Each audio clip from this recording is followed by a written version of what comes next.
Hola a todos, les debí este pequeño video que terminaba los últimos detalles de modelo de revaluación y de la enajenación o dar de baja un activo de propiedad planta de equipo. Han sido días locos para todos, muchos correos, muchas pautas, etcétera. Entonces no había tenido tiempo, pero quería grabarle este video y usar esta camisa especial. Entonces, miren, nosotros habíamos dicho qué ocurre con la revaluación, si es positiva, si es negativa, si es la primera vez, si es la segunda vez. Entonces, dos cosas que complican cuando uno utiliza el modelo de revaluación es qué hacer con la reserva por revaluación, esta cuenta de patrimonio de las cosas raras que podría pasar a ser utilidad en algún momento. Sí, es cierto. Cuando venda el activo, cuando el activo deje de darme sus beneficios, o hacerlo paulatinamente durante la vida útil del activo. Para nuestro efecto, no es relevante, digamos, preguntarlo eso en los términos acotados de nuestro curso, pero uno podría decir, bueno, esta reserva cuando el activo ya haya generado sus beneficios podría pasar paulatinamente o al término de su vida útil, o si es que es antes, cuando se dé de baja. ¿Sí? Entonces, lo que no queda claro, pero que no influye ni en la reserva ni en el valor neto de la propiedad planta de equipo, es qué hacer con la depreciación acumulada. Y uno puede hacer dos cosas tal como ustedes leían en el capítulo. Lo que uno puede hacer primero es reexpresar la depreciación. Por ejemplo, si tu activo subió 20% de valor bruto, tú también podrías subir el 20% de la depreciación. Y en el neto, la resta de ambas va a disminuir en exactamente el mismo valor. ¿Sí?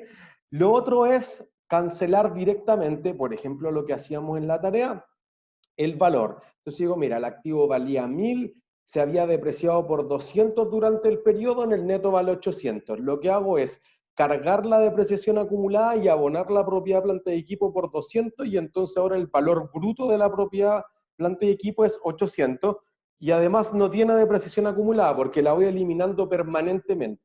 Entonces, eso es el otro tratamiento, pero fíjense que el valor neto del activo podría ser los mismos 1000. ¿Sí? O si no, tú podrías reajustar esto proporcionalmente con el método del índice y sería exactamente lo mismo. ¿Sí? Entonces, pongámosle números. Tenemos ambos métodos de la depreciación acumulada y la famosa máquina T130 que rescatara a los 33 mineros. ¿Sí? Entonces, consideremos que tenía un valor bruto de 2,3 millones de dólares y acumulaba una depreciación de 0,8 millones de dólares. O sea, valía en el neto 1,5. Luego de que este modelo se hiciera tan famoso y dado que ya se había dejado de producir, su precio de mercado aumentó al término del año 2010 hasta 2,7 millones, se subió de 1,5 hasta 2,7. A continuación, al cerrar el año 2011, registró un valor de 1,9 millones, considerando que al final del año 2010 se estimaba una vida útil económica de 5 años más y no se esperaba que tuviese valor residual alguno. ¿Cuáles serían los asientos pertinentes según el modelo de revaluación? Si, uno, se utiliza la cancelación directa y dos, se utiliza la reexpresión de la depresión acumulada. Entonces, fíjense, tenemos el valor neto que decíamos que era 1,5 millones, luego tenemos que la propiedad planta y equipo va a generar una revaluación de, por un lado, el 1,200,000. Si es la primera vez que se revalúa y se revalúa positivamente, entonces vamos a tener que va directamente a patrimonio. Sea esto llamado reserva por revaluación, otros resultados integrales que es ORI, o también podría ser perfectamente llamado superávit por revaluación, que de hecho eso es lo que dice la norma que manda las propiedades planta de equipo en la NIC 16. ¿Sí? Entonces, por un lado tú dices, mira, aumentó 1,200,000 esto, pero yo estoy ocupando el importe de cancelación directa primero. Entonces voy a decir, listo, ya tenía los 800,000, elimino esos 800,000 y además se revalúa 1,200,000, entonces voy a tener que los 400 restantes van a ser lo que aumentó de valor neto la propiedad planta de equipo. ¿Sí? Lo otro que uno podría hacer es hacer un asiento que sea un cargo de la depreciación acumulada y un abono contra la propiedad planta de equipo, y luego la propiedad planta de equipo contra la reserva. Pero fíjense que ahí habría un abono por 800 y un cargo por 1,200,000 a PPE, y eso te produce exactamente los mismos 400. Lo importante es que la empresa deje al valor razonable después de revaluar y ese es 2.700.000. Entonces, si quito toda la depreciación acumulada, tengo los 2.300.000 brutos más los 400 que acabo de aumentar y eso produce 2.700.000. ¿Sí? Luego, ¿qué decimos? Mira, si fuera la reexpresión, entonces diríamos, mira, subió de 1,2 hasta 2,7. Entonces subió, perdón, de 1,5 a 2,7. Entonces subió 1.200.000. Eso proporcionalmente al 1.500.000, que era el valor neto en libros, es un aumento o una revaluación positiva, una revalorización de 80%. Entonces tú podrías decir, listo, ¿cuánto voy a aumentar? El 80% de los 2.300.000, que eso es 1.840.000, y el 80% de la depreciación acumulada, que el 80% de 800 son 640.000. Y entonces cargo en la propiedad planta de equipo, aumento la depreciación acumulada por 640 y en el neto, fíjense que la revaluación es de 1.200.000 de la reserva por revaluación, superávit por revaluación u otros resultados integrales. ¿Sí? Entonces, lo que uno diría, mira, el siguiente año te quedan 5 millones. Listo, entonces uno podría depreciar, perdón, 5 años. Por eso uno podría depreciar un quinto de los 2.700.000 hasta 2.160.000. ¿Sí?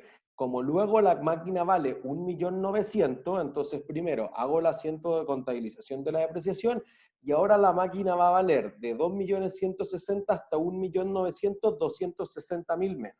Entonces, tengo una posibilidad que es la cancelación directa de la depreciación acumulada, anulo lo que acabo de depreciar, más quitar la reserva por revaluación, por lo que pierdo de 260 contra la devaluación total de la máquina, que valía antes 2.700.000 y ahora vale 800 menos, 1.900.000, que realmente es el valor razonable. Por otro lado, y quizás puede ser más complicado en este caso porque el número no es tan bonito, ocupo el método del índice o de reexpresión de la depreciación acumulada y lo que se produce ahí es que yo digo, mira, bajaron 260.000 y esos 260.000 son el 12,04% del 1.160.000 que valía antes. Entonces, reexpreso. Aumento la depreciación acumulada, perdón, disminuyo la depreciación acumulada por el 12% aproximadamente y disminuyo la propiedad planta de equipo por el 12% de lo que teníamos contabilizado con anterioridad, que era el 2.700.000. ¿Sí? Entonces, en el neto disminuye 260. ¿Sí? Y eso produce que de todas formas el activo quede valorizado por 1.900.000. Por eso que para el valor presentado en los estados financieros, cuando uno ve el estado de situación financiera, tengo el valor neto en libros, bueno, es irrelevante el tratamiento de la depreciación acumulada. ¿Sí? Entonces, uno podría hacer ambas situaciones y produciría exactamente lo mismo. Entonces, lo que hay que tener súper claro es que el costo mide el costo inicial menos la depreciación menos el deterioro.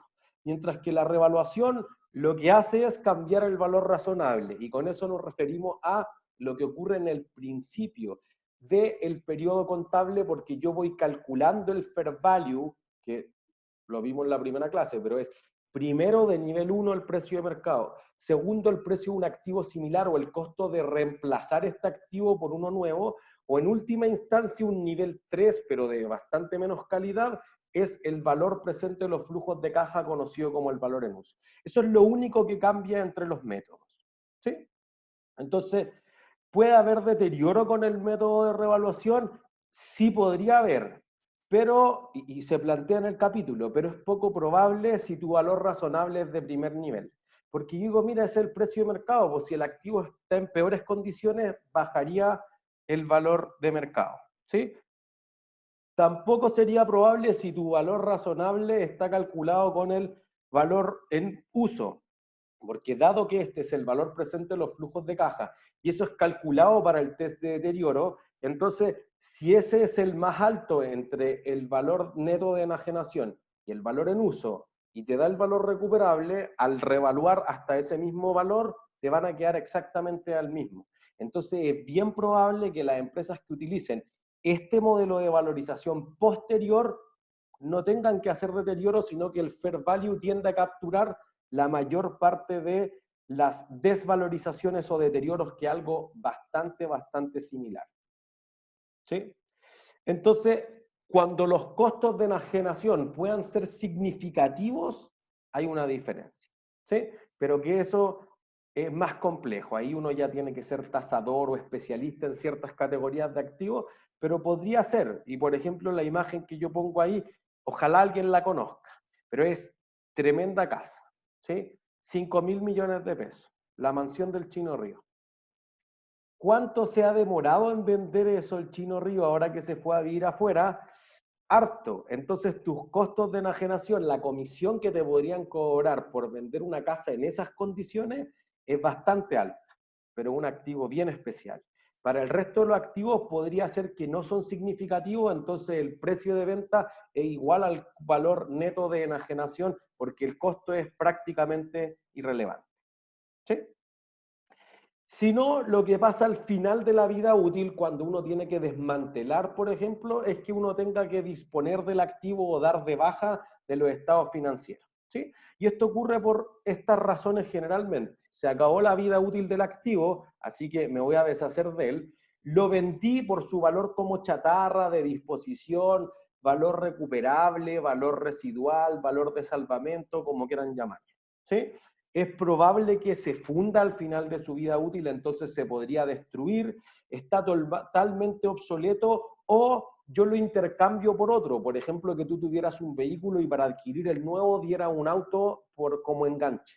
¿Se entiende? Entonces esa permuta produce que el vehículo anterior ya no esté en tu estado financiero, incluso si no se hubiera muerto el auto en el fondo, no se fundió. ¿Sí? Entonces, esas son las situaciones donde uno podría pensar en me deshago del activo. Entonces, por ejemplo, si nosotros pensáramos en la máquina con la que usamos todo el ejemplo, a un precio de 100 millones, uno diría, mira, la compré por 250 millones al principio, se ha depreciado durante tanto tiempo por 138 millones. Entonces vamos a llegar que el valor neto era de 112 millones, neto en libro o el valor contable.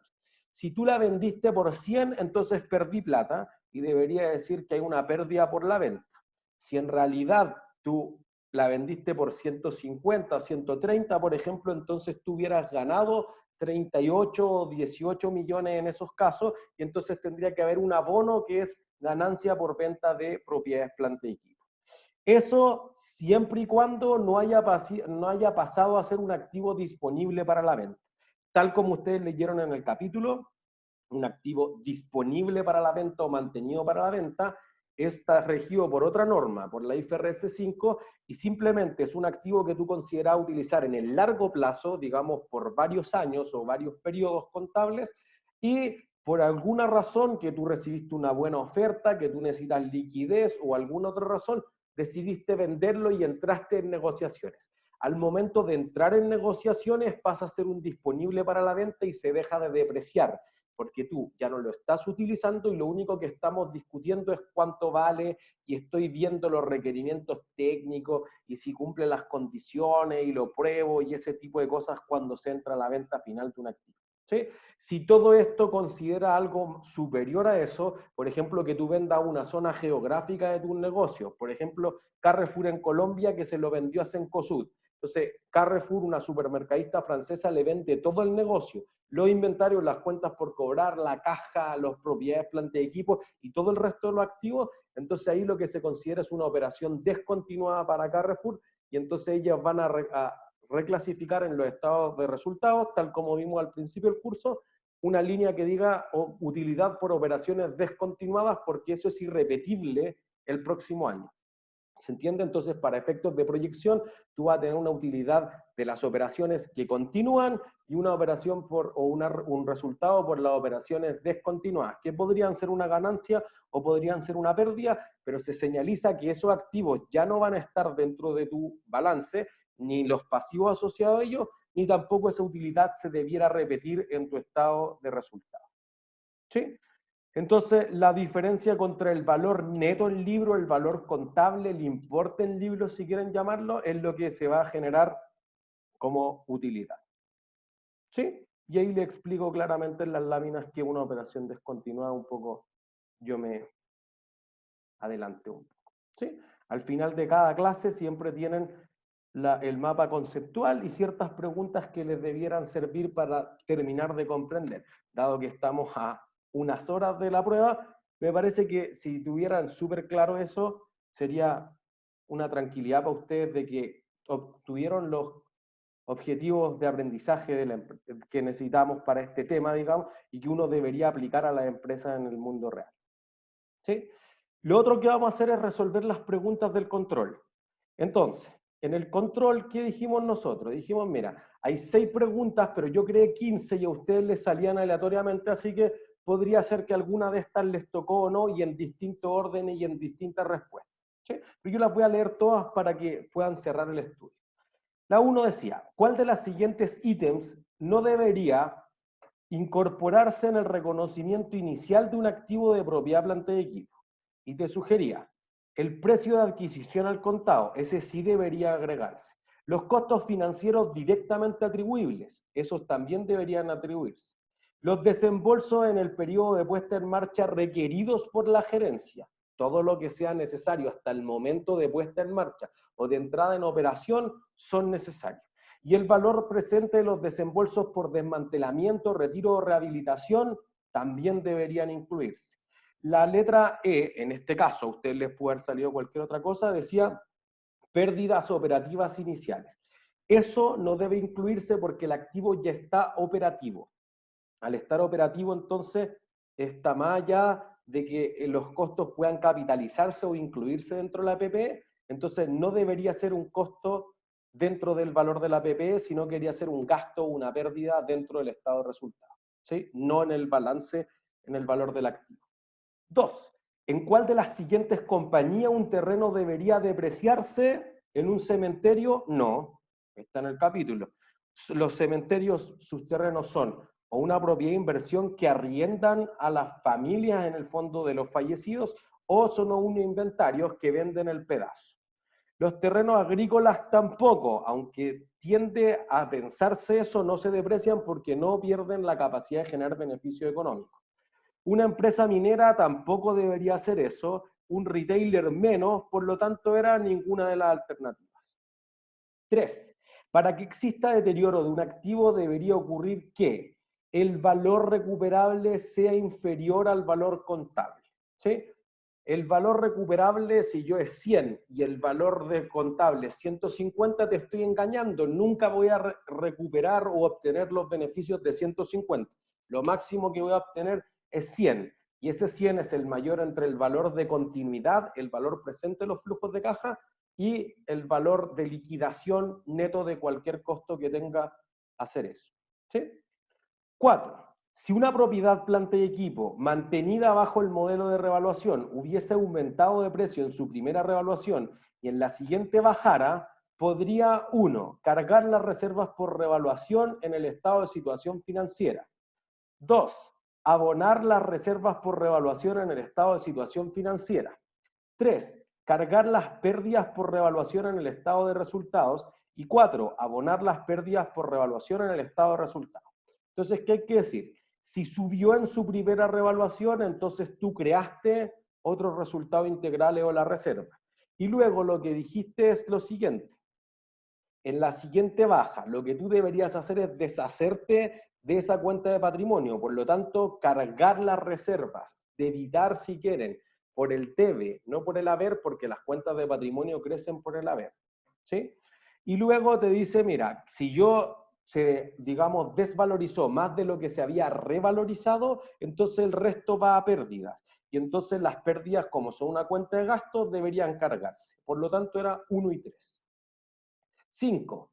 La ganancia en la venta de un activo de propiedad, planta y equipo en efectivo se calcula sustrayendo la entrada de caja por la disposición al valor neto en libros del activo. Te pagaron 100, para ti valía 70, entonces te ganaste la diferencia. ¿Sí? Y eso es todo lo que había que hacer. O sea, aquí estaba la. Todo el resto no tiene que ver, el costo histórico. sustrayendo la entrada neta de efectivo del valor neto en libros. Tampoco eso es correcto, porque no es contra la entrada neta, es contra el precio total pagado, independiente de que tú con eso pagues comisiones, etc. ¿Sí? 6. El valor contable de un activo mantenido según el método del costo debería ser, lo acabamos de ver en clase, costo inicial menos la depreciación acumulada menos el deterioro acumulado. 7. El valor contable de un activo mantenido según el modelo de revaluación debería ser, de nuevo lo vimos, el valor razonable menos la depreciación acumulada menos el deterioro acumulado. ¿Sí? 8. ¿Cuál de las siguientes razones no haría que un desembolso realizado posteriormente a la entrada en operación de un activo sea como parte de su valor contable? ¿Sí? Se incorpore como parte de su valor contable. Eso es. ¿Sí? Entonces, lo que uno debe decir ahí es, cuando le permita seguir operando en las mismas condiciones, no. Esa es la correcta entonces. ¿Sí? Porque para que esto sea considerado una mejora, tiene que aumentar la vida útil, que era la siguiente respuesta, mejorar la eficiencia productiva, que era la siguiente respuesta, que aumente el valor residual, y aquí decía, cuando este agrande el valor residual. Entonces, todas las siguientes eran razones para que ese desembolso se incorpore dentro del valor contable. Entonces, aquí, si te permite mantener produciendo, es como el aceite, que era el ejemplo que damos en el capítulo, y eso no es una mejora, es un mantenimiento o una reparación menor. ¿Sí? 9. ¿Cuál de los siguientes activos tangibles debería ser considerado como una propiedad planta de equipo? Y ahí nosotros hablamos mucho de los activos de patrimonio cultural, que aunque tienen apariencia física, son activos intangibles. Por lo tanto, el cuadro La Gioconda o la Mona Lisa, el Partenón griego, el Coliseo romano o la Capilla Sixtina, como son bienes de patrimonio cultural, son intangibles, no propiedades planta de equipo. Por lo tanto, era ninguna de las alternativas. ¿Sí? 10. El método de depreciación que reconoce un monto mayor por el desgaste en los primeros años de operación de una propiedad, planta y equipo no es línea recta, porque se reconoce todos los años lo mismo. El unidades de producción no, porque eso podría reconocer más o menos. La suma acelerada de dígitos creciente no, porque se reconoce menos al principio y va creciendo. Es el suma acelerada de dígitos decreciente, porque ese método hace mucho al principio y muy poco al final. Por ejemplo, lo que le pasa a los activos demasiado tecnológicos como un celular, por ejemplo. ¿Sí? 11. ¿Cuáles de las siguientes condiciones se requieren para que tenga sentido para una firma separar los componentes de una propiedad, planta y equipo y depreciarlos por separado? 1. Cuando estos representen un valor ínfimo, no, eso no es. Cuando estos representen un valor significativo, es cierto, así que ya tenemos 2. Entonces, como tenemos 2, esto se reduce a ninguna de las alternativas o 2 y 4. Ojo, para que también creen una estrategia de lógica, eso es parte de los objetivos de aprendizaje al contestar. ¿Sí? 3. Cuando la vida útil económica de los componentes sea muy similar, falso, si son todos iguales, ¿para qué los voy a separar? 4. Cuando la vida útil económica de los componentes sea muy distinta, eso sí, así que es 2 y 4. 12. ¿Para cuál de las siguientes empresas no tendría sentido utilizar el modelo de revaluación de las propiedades, planta y equipo? Todas las que son monopolios naturales y que son reguladas, es altamente probable que ocupen el modelo de revaluación porque ellos siempre están pensando, si abandono el negocio obtendría esto, el valor razonable, y por lo tanto debería hacer o recibir una rentabilidad sobre esa inversión que es retirarse del negocio en cualquier momento. Entonces, CGE, la Compañía General de Electricidad, Metrogas, Enel Chile, Generación y Distribución, Energy, Endesa Chile, Chilectra, si alguien todavía lo conocía así, exactamente lo mismo, Agua Andina, todos monopolios naturales deberían ocupar el modelo de revaluación. Entonces, la respuesta correcta era la Universidad Adolfo Ibáñez, porque revaluar eso para la universidad no tendría mucho sentido. ¿Sí? 13. La diferencia entre el valor de reconocimiento inicial y el valor residual es el importe depreciable. ¿Sí? No es el importe recuperable, no es el valor neto de disposición, no es el valor razonable, así que el importe depreciable es esa cantidad que se puede desgastar durante la vida útil. ¿Sí? 14 decía, Los Zorzales, sociedad por acciones, realizó la inversión en un terreno agrícola que adquirió por 180 millones al contado y lo mantendría según el modelo de revaluación. Luego del primer año de operación, el terreno tenía un valor comercial de 200 millones, mientras que al tercer año de operación el valor de mercado era de 170. ¿Cuál de las siguientes afirmaciones sería correcta respecto al registro contable al final del tercer año? No hay que hacer supercálculo de un terreno, no se deprecia. 1. Sería un cargo a pérdida por revaluación. Entonces, fíjense, yo lo revalué de 180 a 200 la primera vez, creé una reserva por 20 y después cae de 200 a 170, entonces me como toda la reserva por 20, lo que habría que yo cargue a reservas por revaluación 20 y luego tomo la pérdida por 10, entonces cargo también la pérdida por revaluación por 10 millones. Entonces, 1, se haría un cargo a pérdida por revaluación por 10 millones, es cierto. Y 3, se haría un cargo a reserva por revaluación por 20 millones, es cierto. La respuesta era 1 y 3. 15. Los pollos depreciables limitadas no está obligado a utilizar IFRS, pero ha contabilizado a sus gallinas ponedoras de la misma forma que una propiedad planta de equipo. Fíjense que del capítulo esto es similar a lo que hacía el zoológico de Johannesburgo. Lo ha hecho además bajo el modelo del costo.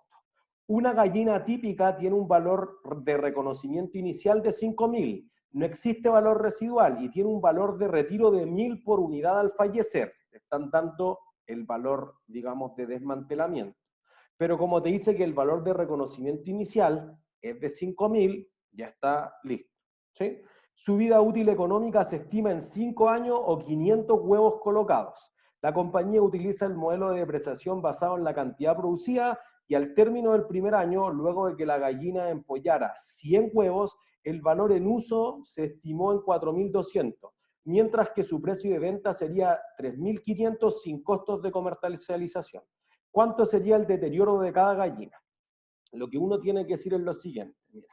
Entre 3.500 y 4.200 el mayor es el valor en uso, así que debería seguir teniendo la gallina, 4.200. Después tú dices, mira, valía 5.000 y podía poner 500 huevos, entonces tu valor de depreciación por cada huevo es de 10 pesos. Como puso 100 huevos, entonces tú deprecias 10 por 100, 1.000 pesos. Entonces tu valor neto en libro va a ser los 5.000 originales menos los 1.000 de depreciación y eso te va a dar un valor contable de 4.000. Y como tú dices que va a recuperar 4.200, que eso es más que los 4.000, entonces no hay deterioro. Esa es tu respuesta correcta. ¿Sí? Que estén súper bien. Chao, chao.